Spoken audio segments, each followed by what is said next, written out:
संत ज्ञानेश्वर महाराजांचा पालखी प्रस्थान सोहळा काही तासांवरती येऊन ठेपलाय. मात्र त्याआधी आपत्तीजन्य परिस्थितीमुळे या प्रस्थानामध्ये काहीसा बदल करण्यात आलेला आहे. माझ्या समवेत संत ज्ञानेश्वर महाराज संस्थान कमिटीचे विश्वस्त आणि पालखी सोहळा प्रमुख उमाप सर आहेत. सर, काय एकंदरीत बदल करण्यात आलेले आहेत? दरवर्षी किती वारकऱ्यांना खरं तर या प्रस्थान सोहळ्यासाठी उपस्थित करण्यात येतं आणि यावर्षी किती वारकऱ्यांना तुम्ही प्रस्थान सोहळ्यासाठी उपस्थित राहण्याचं आवाहन केलं? रामकृष्ण हरी. श्री ज्ञानेश्वर महाराज संस्थान कमिटी आळंदीच्या सर्व विश्वस्त मंडळाची सभा या ठिकाणी पार पडली. आज जो काही मुसळधार पाऊस आळंदीमध्ये होत आहे आणि जी पूर सदृश्य परिस्थिती निर्माण झालेली आहे त्याचा सर्वांचा आढावा घेऊन आम्ही एकत्रितपणे त्या ठिकाणी निर्णय घेतलेला आहे की आपला जो काही श्री ज्ञानेश्वर महाराज संस्थान कमिटीच्या वतीनं पालखी सोहळा 2026 हा दिनांक 8 जुलै रोजी दुपारी 3 वाजता पालखीचं प्रस्थान होईल. यासाठी बदल फक्त एकच करण्यात आलेला आहे की जी काही संख्या आहे त्या संख्येच्या बाबतीमध्ये संख्या मर्यादित करण्यात आलेली आहे. कारण आपण जर पाहिलं तर आज दिनांक 6 जुलै 2026 रोजी महाराष्ट्रभर मुसळधार पाऊस चालू आहे. श्री क्षेत्र आळंदी येथे इंद्रायणी नदीनं धोकादायक पाणी पातळी ओलांडली आहे. त्यामुळे इंद्रायणीवरील तथा आळंदीतील सर्व वाहतूक ठप्प बंद आहे. इंद्रायणी पुलावरील कठडे लाईटचे खांब वाहून गेले आहेत. आळंदी नगर परिषदेचे वॉटर हाऊस पूर्णपणे पाण्याखाली गेले आहे. पिण्याच्या पाण्याची व्यवस्था करणे अशक्य झाले आहे.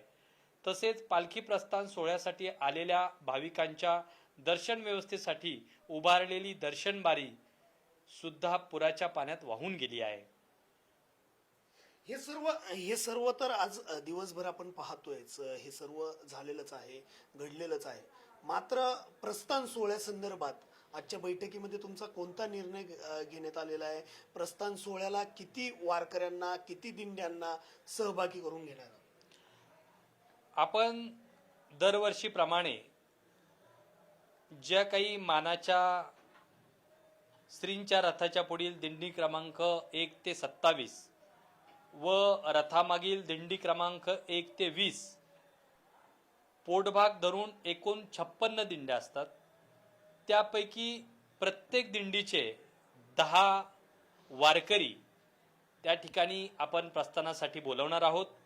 त्याचप्रमाणे परंपरेनुसार दिंडी प्रमुख, मानकरी, सेवेकरी, प्रतिष्ठित यांना नारळ प्रसादासाठी आपण प्रवेश देणार आहोत. तसेच मानाचे खांदेकरी, कर्मचारी, आरोग्य, स्वच्छता सेवक, पोलीस असे एकूण 1660 व्यक्तींमध्ये पालखी प्रस्थान सोहळा पार पाडण्याचं नियोजन संस्थांतर्फे करण्यात आलेलं आहे. आपण जर पाहिलं तर परिस्थिती खूप म्हणजे आळंदी जलमय झालेली आहे आणि अशा परिस्थितीमध्ये दिंड्यांना देखील उतरण्यासाठी जागा ज्या ठिकाणी उतरणार होते त्या ठिकाणी चिखल झालेला आहे. आणि मग आम्ही सर्व देवस्थानच्या वतीनं सर्व वारकऱ्यांना विनंती करतो की आपण ज्या ठिकाणी आहात त्याच ठिकाणी अथवा लगतच्या ठिकाणी आपण राहावं.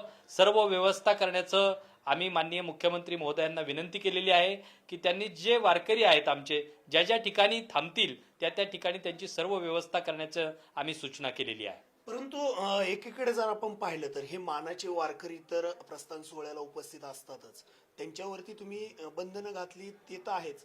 मात्र पंचक्रोशीतून अनेक नागरिक खरं तर या संपूर्ण कार्यक्रमासाठी उपस्थित राहत असतात. त्यांना काय आव्हान करणार? संस्थांच्या वतीनं मी सर्व नागरिकांना आवाहन करेल की आपण ज्या पद्धतीनं वारी पुढे जाईल आणि नैसर्गिक परिस्थिती ज्याप्रमाणे राहील त्याप्रमाणे आपण सर्वांनी वारीमध्ये पुढच्या ज्या काही परिस्थिती असेल त्या परिस्थितीनुसार आपल्याला ठिकाणी सांगितलं जाईल, अधिकृतरित्या कळवलं जाईल. त्यावेळेसच नागरिकांनी देखील यामध्ये सामील व्हावं अशी संस्थांच्या वतीनं सर्व नागरिकांना देखील आम्ही विनंती करत आहोत. जर इंद्रायणी नदीची ही पाणी पातळी कमी झाली नाही, ओसरली नाही, तर आळंदीतून पुढे म्हणजे पंढरपूरकडे जाणारा जो मार्ग असणार आहे पालखी सोहळ्याचा तो कसा असणार आहे? निश्चितपणे आपण जर पाहिलं तर इंद्रायणी नदीवरील चारही पूल आळंदीतील हे पाण्याखाली गेलेले आहेत आणि मग अशा परिस्थितीमध्ये जास्तीत जास्त लोकांना पालखीबरोबर नेणं हे धोकादायक झालेलं आहे.